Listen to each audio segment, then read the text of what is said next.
Hello. Hi, Emma. How are Welcome. you? You all right? I'm doing well. Is recording, are you okay with this? Yeah, that's fine. Yeah, of course. Let me switch on my backup audio. Uh, welcome, Emma. Thank you for agreeing to the interview. Thank you for having me. It hurts not to be heard, acknowledged, or seen by politicians or elected representatives. It is as if you are speaking to a void and feeling invisible, which many voters, if not all, are feeling. Allow me to ask you a few questions. First, who are you as a person, and why should voters choose you above other candidates? So I think you're absolutely right. I think that there is growing disillusionment, and I think that people are increasingly looking at a political landscape which doesn't reflect them or their values or the values of their families and their communities. And that is a huge issue, especially when it comes to voter turnout, I think, because actually the people who are most desperate for change, the people who are least represented, are actually the people that most desperately need to get out and vote, because they're the ones that need to say enough is enough. We want something different because this current system isn't working for me. And then your next question, who am I? Somewhat of an existential question, but I joined the ambulance service in 2017. And as I say to everybody, I'm incredibly lucky to have a job that I look forward to waking up to every single day. There's not a day where I wake up and think, I can't be bothered today, because my job actually genuinely fills me with passion. But I don't want to get to the point that my parents got to after 30 years of the police, where I look back and I can't see a legacy for good that I've left behind. And I'm in touch with a community on a daily basis that are so disillusioned with the police and with politics in general. But I'm going to victims of some quite serious crimes to offer them, medical support, and they're begging me not to tell the police that they're victims of crimes. And at the point where victims don't want to involve the police, we have a massive problem, because how are we meant to keep communities safe when those communities don't want to have any contact with the law and enforcement program in this country? At that point, we end up with families who feel as if it's on them to protect their families, that it's their responsibility to make sure that nothing comes of their family's safety. And I don't want anybody to think that in times of crisis, in times of dire need, they can't pick up the phone, dial 999 and be met by an unbiased, empathetic response, which has this real concept of community cohesion and justice at the heart of it. Because currently I don't think that's happening in all cases. I think a lot of people are coming into contact with the police and not feeling heard. So that's kind of what brought me into the position where I stood for the role, because I think it's time for change. And I think under the last PFCCs that we've had, I think that it's been glaringly obvious the level of disconnect that there is between the role and the people that elect the role. So in terms of why vote for me over the others have their merits, but I think I'm the only real candidate that offers something palpably different to what's gone before. I'm younger, and I know that there are some candidates in this election who are trying to spin that as a bad thing. They're trying to suggest that my age makes me naive, and that sort of demonstrates some profound lack of life experience. And in response to that, I'd say that if age and experience were something that was absolutely crucial to the role of the PFCC, then we wouldn't be in the position of the by-election in the first place, because the incumbent wouldn't have said the things that he said, despite his age and his past experience. So I think actually what the role needs isn't somebody who's older and wiser and has been, on the boards of however many committees. I think it needs somebody who is in touch with how real people live and how real people interact with the services that serve us.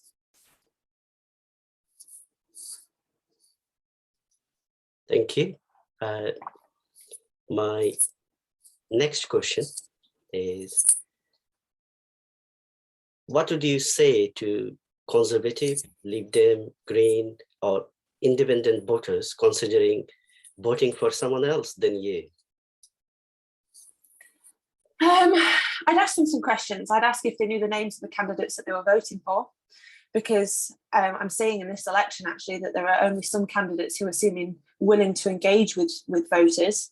So first I'd ask you if you knew the name of the candidate that you were going to vote for. And if you don't know the name of the candidate you're going to vote for or what their face looks like, then I can suggest that actually they're probably not going to take the role very seriously, because if they're failing to engage at this point, it's almost certain that they're going to fail to engage once they get elected. That's the first thing I'd say. And the second thing I'd say is, do you think the system is working as it is? Now, if people do feel like the system is working as it is, despite the terrible circumstances surrounding Sarah Everard and the comments made by the incumbent, if they genuinely believe that that system is working and doesn't need change, then don't vote for me, because that's what I'm offering, is change. And I would love to talk to the people that think that the system as it is doesn't need change, because I think that comes from a real place of privilege.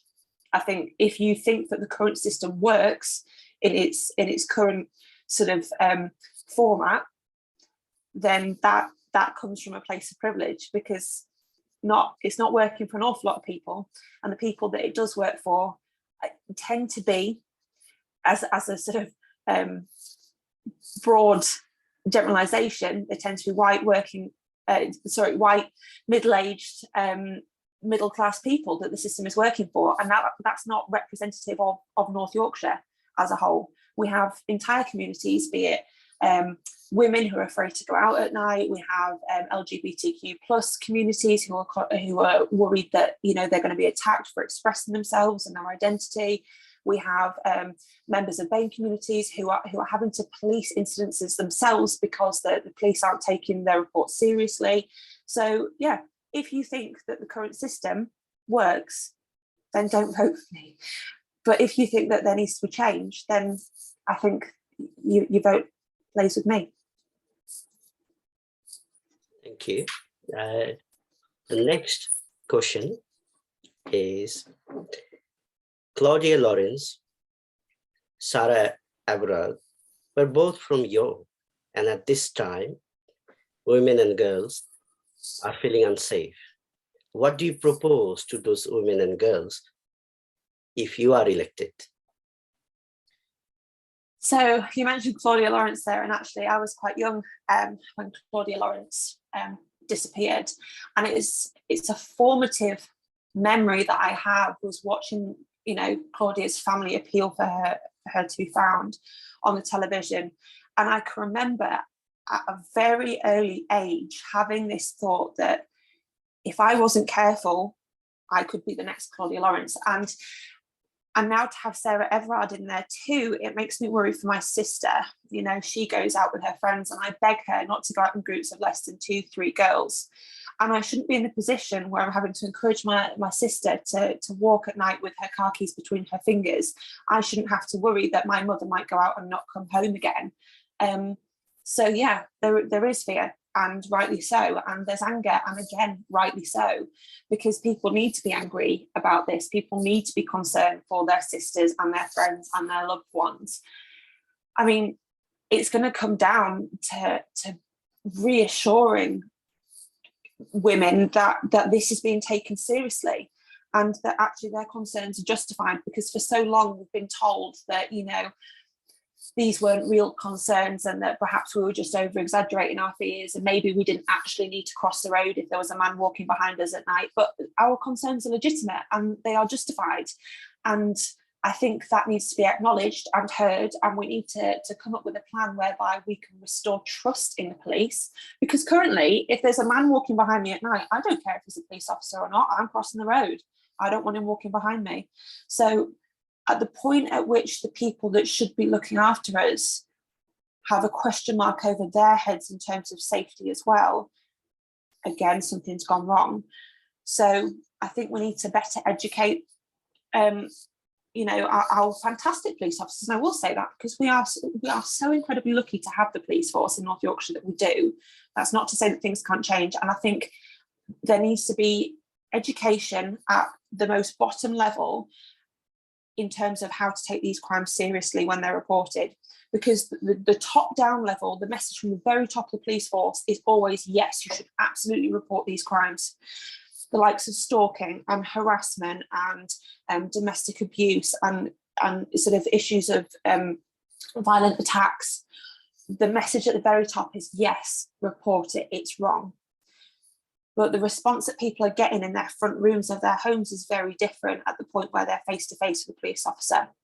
I've got friends who were reluctant to report their own domestic violence cases because they felt like they had been made to feel as if they had done something wrong, or perhaps they had antagonized a situation or embellished a situation. And that culture of victim blaming is in large part responsible for the lack of trust that women have. If we felt like our issues were being taken seriously, then I think we'd be more inclined to report, and crimes would be more likely to be prosecuted, but that's not the case at the moment. For example, we've got the spiking, concerns, particularly in York, and one of the suggestions that's come out is that we give women litmus strips to, test their own drinks. Why should women have to police their own behaviour to keep themselves safe? Why are we not policing the perpetrators of these crimes? Nobody should be responsible for keeping themselves alive, in spite of the actions of others. At the point where we start telling women to litmus test their own drinks, we're going down the slippery slope of victim blaming, by which when a woman gets spiked, we say, well, why didn't you test your drink? And I don't want to get to that point, because I, for one, have had enough of it. I don't want to be asked what I was wearing, and I don't want to be asked how many times I was testing my drink, and I don't want to ask if I was walking home with somebody or on my own. Women have a right to feel safe in North Yorkshire. So yeah, that's my. I'm very passionate about that, William.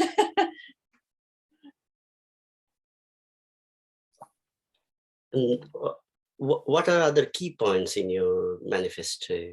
What are the other issues you're addressing? Yeah, so the other things that I'm passionate about, for example, we've got a big issue with counterline gangs and drug dealing in our county.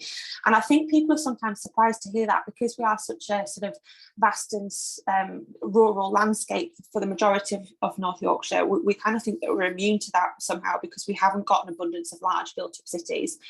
But actually, what we do have is an awful lot of vulnerable people who are susceptible to being groomed by these gangs and being brought into crime without even really knowing that they're being brought into crime. So we're not just talking young people, but vulnerable people from all sort of areas of society are at risk of being befriended by gangs and being asked to run favours, or, will you just take X to whoever and we'll pay you for it as a thank you. And it's a very, very sort of fine line to walk, in which we soon end up with more and more victims of crime because we've not managed to prevent people from being drawn into this vulnerable position where they're committing crimes without even really knowing it. And once we go down that route, we're creating more people who end up in the justice system and inevitably, struggle to be rehabilitated afterwards. So I think it's about education. I'm a big advocate for education. I think everybody has a right to know whatever, the things that are going to keep them safe. I think we need to be teaching young people and safeguarding vulnerable people to make sure they know, the red flags to watch out for, because a lot of the time people don't even really realise they're being groomed until it's too late. And in terms of other things that I'm passionate about, road safety. I don't want anybody's child to walk to school and not come back, or come back, having even a near miss on the road is not good enough. So, and I think when we talk about road safety, I think people think about boy racers going 90 miles an hour in a 30-mile-an-hour zone, and sometimes it's less than that. Sometimes it's good people who get distracted at the wheel, send a text, end up going 45 miles an hour in a 30, and tragic accidents happen. And nobody should sort of die or be seriously injured in a road traffic accident somewhere like North Yorkshire, we should have better resources out there to make sure we keep all road users safe, particularly pedestrians, cyclists. We're encouraging more and more green sort of ways of travelling, but we seem to be failing to protect the people most at risk in terms of using our road, which are the people we're encouraging to use green methods of transport. And the sort of final point I'll touch on, sort of in terms of things that I'm passionate about, is crimes against the elderly. So my grandfather, in his early sort of stages of dementia, was repeatedly targeted by door knockers who would knock on his door, tell them that they'd run out of petrol. Would he lend them a tenner to put more petrol in their tank? And because he was such a kind and generous man who was very vulnerable, almost day in, day out, he would give, you know, these door knockers £10. And that's sort of insidious crime that creeps in and deliberately targets the people in our society who are least able to protect themselves, needs to be eliminated completely. I'm a big advocate for you know, looking after your neighbour and popping in to make sure they're okay, but actually we need to have a wider support network there to make sure that, you know, people like my grandfather aren't taken advantage of in the first place.